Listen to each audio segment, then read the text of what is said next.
ကားလေးလာပေးတာကားလေးလာပေးတာဟာဒီကဟုတ်တယ်အားလုံးပဲမင်္ဂလာပါကျွန်တော်အွန်တိုဝါချန်ပဲဖြစ်ပါတယ်ဒီနေ့ကကျွန်တော်ဒါမနက်4နာရီဝန်းကျင်ပေါ့နော်4နာရီဝန်းကျင်မှာကျွန်တော် surprise လုပ်မှာဖြစ်ပါတယ်ဘယ်လိုမျိုး surprise လဲဆိုတော့ကျွန်တော်စီကနေပြီးတော့ဒါ US ကအကူကအဖေရဲ့အမေရဲ့အတွက်ကိုဟိုကားလေးစီးလက်ဆောင်ပေးခြင်းနေဆိုတော့ကျွန်တော်စီကနေပြီးအားပေးထားတယ်ပေါ့နော်အဲ့ကားလေးကိုကျွန်တော်တောက်ပို့ပေးမှာဖြစ်ပါတယ်တောက်ပို့ပေးပြီးတော့တောက်ပို့မဲ့နေရာကကျွန်တော်တို့နာကာနိုကန်မှာရှိတဲ့ဒါချီနိုးဆိုတဲ့ဟုတ်တယ်ချီနိုးဆိုတဲ့နေရာလေးပေါ့နော်အဲ့နေရာလေးကိုကျွန်တော်ကတောက်ပို့ပေးမှာဖြစ်ပါတယ်ဆိုတော့အဲ့ရဘယ်လိုမျိုး surprise ဘယ်လိုမျိုးဖြစ်မလဲဆိုတာကိုတော့ရေခုံစိတ်လှုပ်ရှားနေတယ် Okay let's go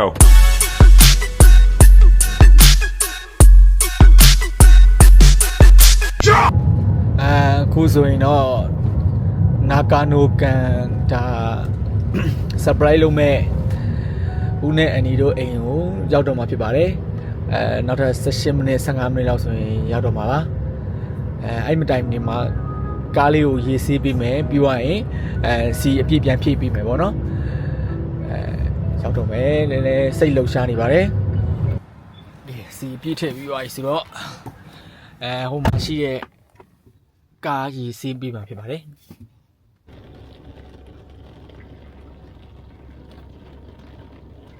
ကိုကကားထဲမှာထိုင်နေရုံပဲ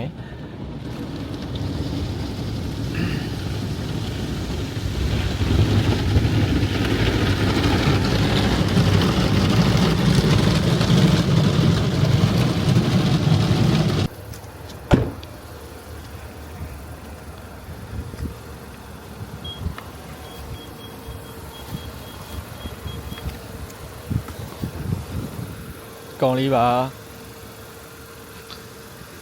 ကားလေးကပြင်မှာပို့လှ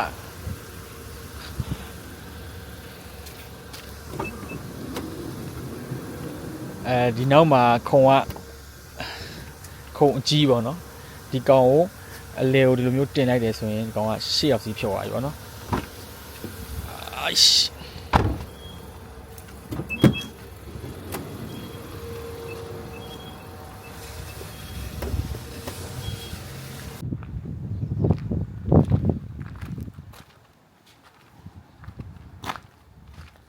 ဟိုပါလေကားလေးလာပေးတာကားလေးလာပေးတာဟာဒီကဟုတ်တယ်ဟုတ်တယ်ဒါဦးနဲ့အန်ဒီနဲ့အဲ့ဒါရှယ်ပဲဒီကောင်က poster ကဒီမှာပေါ့နော်ဒီမှာ poster လေး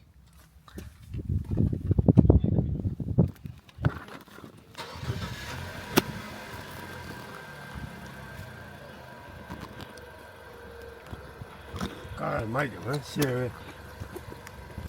တော့ဟိုလေ zero brake ဒီ automatic brake တွေပါခါရဲပါပြီးသားပေါ့နော်ဟုတ်ကျွန်တော်ဟိုဟာ phone stand တွေပါလေကျွန်တော်လုပ်ပြီးထားတယ်ဟုတ်ကဲ့ဒီကောင်ကတော့ slide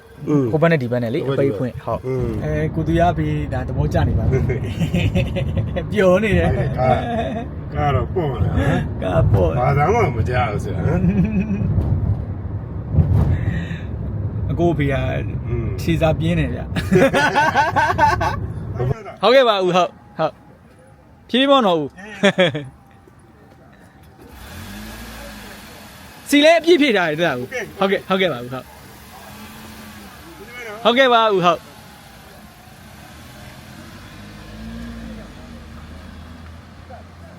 အခုကတော့ကျွန်တော်ကားလေးအပ်ပြီးတော့ပြန်ပါမယ်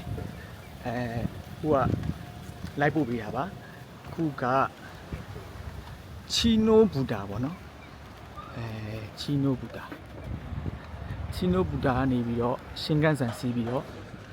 ပြန်ပါမယ်ဒီလိုမျိုးလေး surprise လေးလုပ်ရတာတော့ဘဝမှာပထမဦးဆုံးပဲဒါဟိုပျော်တယ်ပေါ့နော်ပြောမယ်ဆိုရင်တခါမှဒီလိုမျိုးလေး surprise မလုပ်ဘူးကျွန်တော်ယုံကြည်ပြီးတော့မာယူပြီးတဲ့အကိုလေးကျေးဇူးအများကြီးတင်ပါတယ်ကဲအခုကတော့ဒီနာကာနိုကနေပြီးတော့မှရှင်းကန်ဆန်စီးပြီးတော့တိုကျိုပြန်လာတော့မယ်အားလုံးကျေးဇူးအများကြီးတင်ပါတယ်